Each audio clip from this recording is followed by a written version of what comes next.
traitor, by definition legally, is when you work with another country to usurp and destroy your country.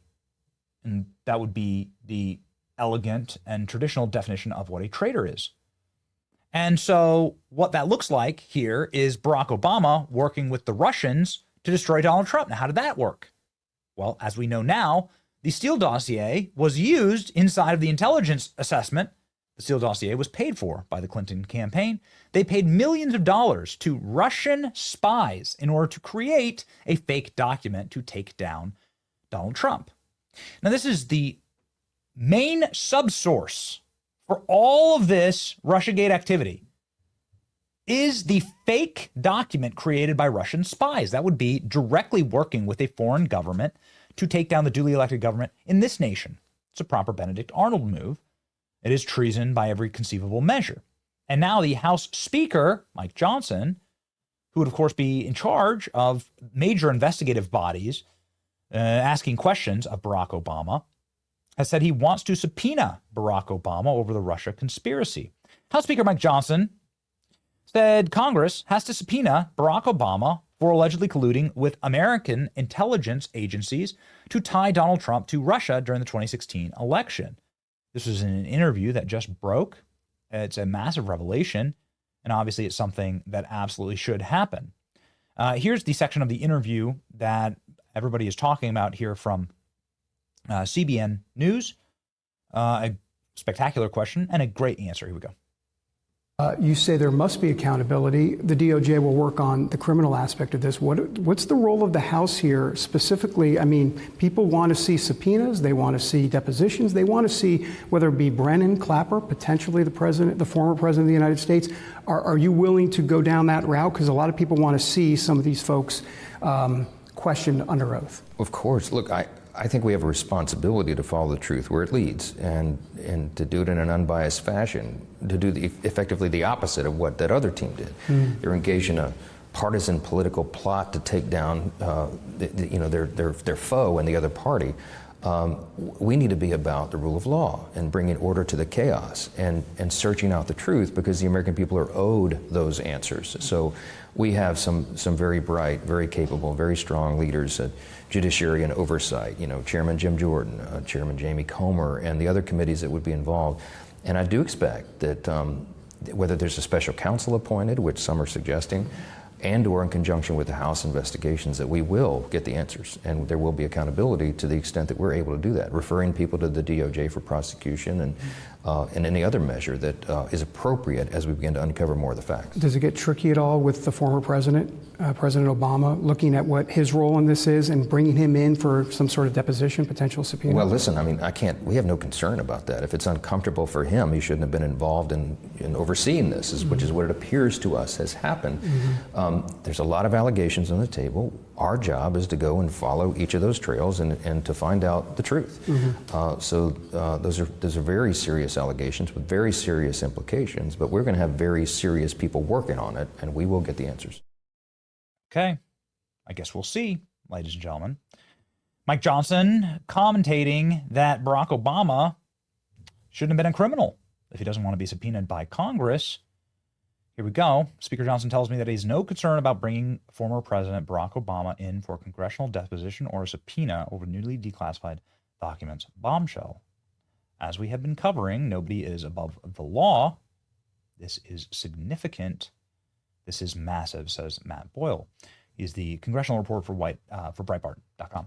The Speaker of the House says that he has no issue compelling the testimony of a former president of the United States.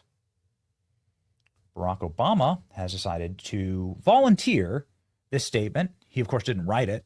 It doesn't make any sense. This is a nonsense statement that Barack Obama put out yesterday. Here we go. Out of respect for the office of the presidency, Donald Trump sucks. This is the opening of the statement. This is it. Listen to this. Out of respect for the office of the presidency, our office does not normally dignify the constant nonsense and misinformation flowing out of the White House with a response. Who the hell wrote that? You can tell they're under a lot of pressure by the reactions here. This reaction makes no sense at all. So we're going to dignify and respect the White House by attacking the president of the United States. Okay, first line, nonsense.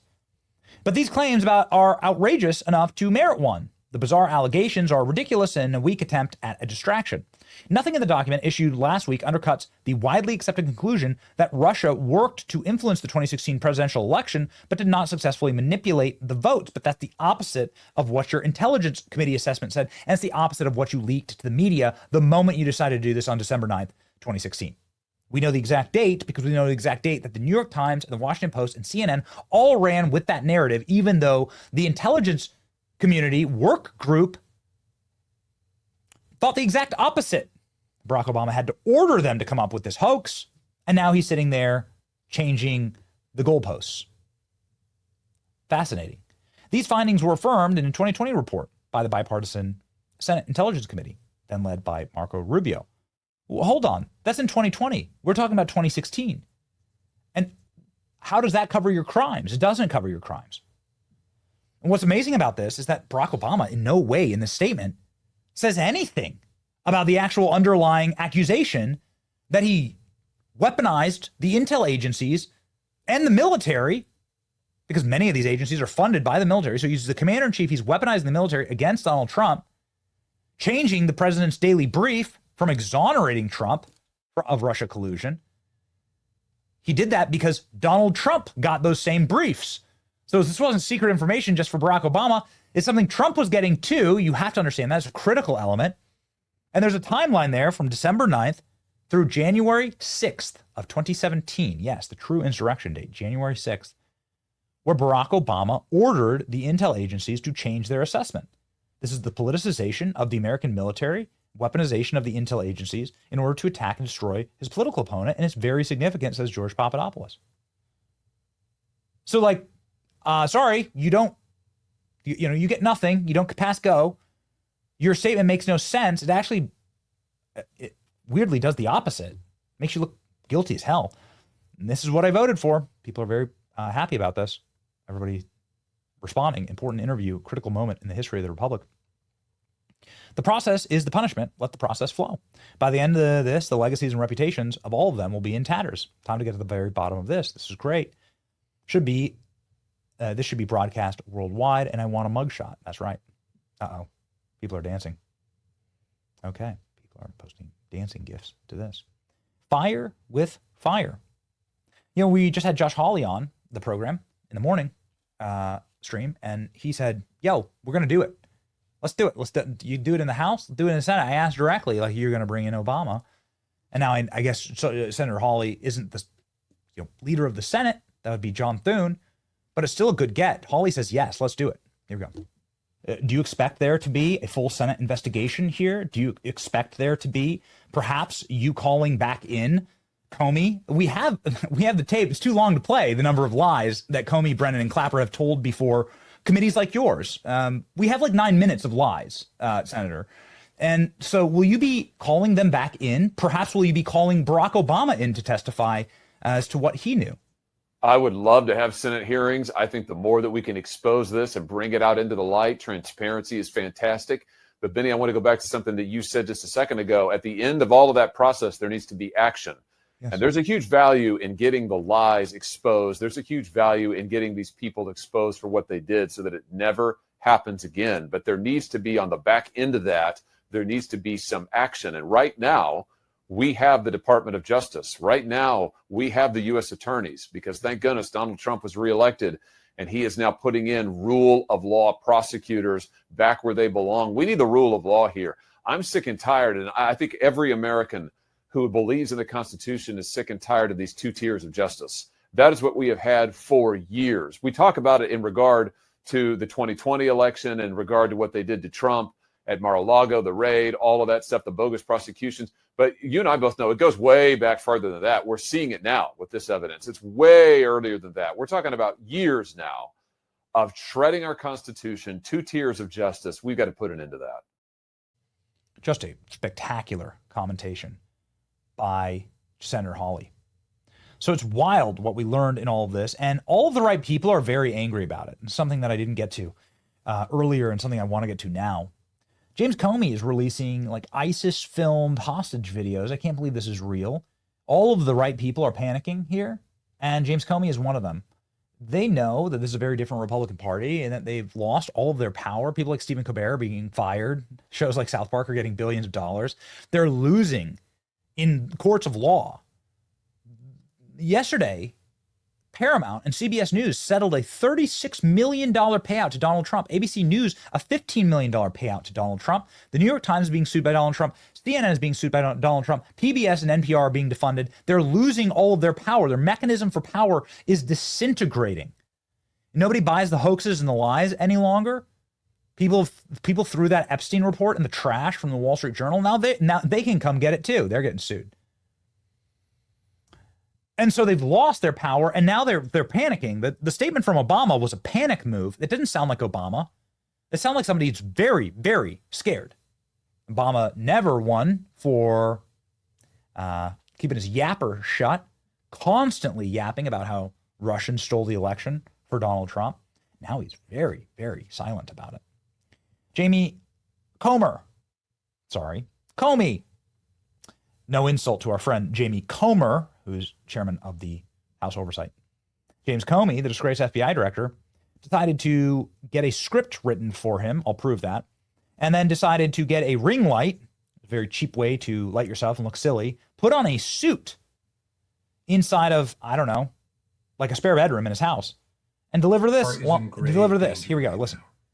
Trump and the hacks who lead the Department of Justice are hammering at the dam day after day, trying to turn it into just another gold leaf covered Trump subsidiary. Our best hope is that good people will stay and do what Maureen asked. Have the courage to do the right thing always. You may get fired for acting that way, but there's honor in that, and nothing but disgrace for those who don't stand up. There are going to be hard weeks in the Trump era, and this was one for my family. But there are plenty of good people still in the department committed to doing things the right way, committed to the rule of law. For them, because of them, keep the faith. So a couple of quick things here. It takes away the argument when what you can see here. Stay. Thank you. If we can just play this. So I'm going to watch it without any audio. You can see his eyes moving as he reads the script. And watch this. You know, the eyes darting back and forth as he tries to read, right there, as he tries to read the message, the words in front of him. Kind of takes away the authenticity of it, right? We do the whole show. We do hours and hours a day and like hundreds of recordings a week with zero script in front of us. We study these issues. We speak from the heart, and we just tell it like it is, right? Let it rip. It takes away the authenticity, obviously, of what he's saying. More importantly, they're scared. They wouldn't be doing this if they thought that this was just a joke. They're worried that they may end up in prison. And James Comey will be very popular in prison. Maybe they'll allow him to wear this shirt in the prison yard. Maybe James Comer can wear his proud dad rainbow shirt with the logo that he definitely wanted to turn that was the FBI logo under James Comey. This is definitely that's what the FBI turned into under James Comey. Yeah, there's your plenty of brotherhood there, if you know what I mean. Yeah, sure. You know what? Give Comey what he wants. All right, send him to prison. Proud dad. Well, your daughter just got completely and totally fired in humiliation after losing the Diddy trial and losing Ghislaine Maxwell trial and losing Epstein in federal custody. So proud dad, and like woefully undercharging Sam Bankman fraud. Proud dad, cover up artist. It's great. Gutting the deep state. Barack Obama, James Comey. Here's the one final thought on this. They're really quiet, aren't they? You don't hear anything. We monitor CNN, MSNBC. You don't have the same people, the Weissmans, McCabe. All these people are paid contributors. They're like constant green room people at MSNBC. You don't have them on TV anymore. They're not saying anything about this. Nothing. The lady doth protest too much. It really is amazing. And you can tell in the reaction to all of this who's truly guilty. Boy, oh boy. Obama and Comey are shrieking and screaming. A lot of them, probably the smarter ones, are dead silent. Okay, look forward to the results here.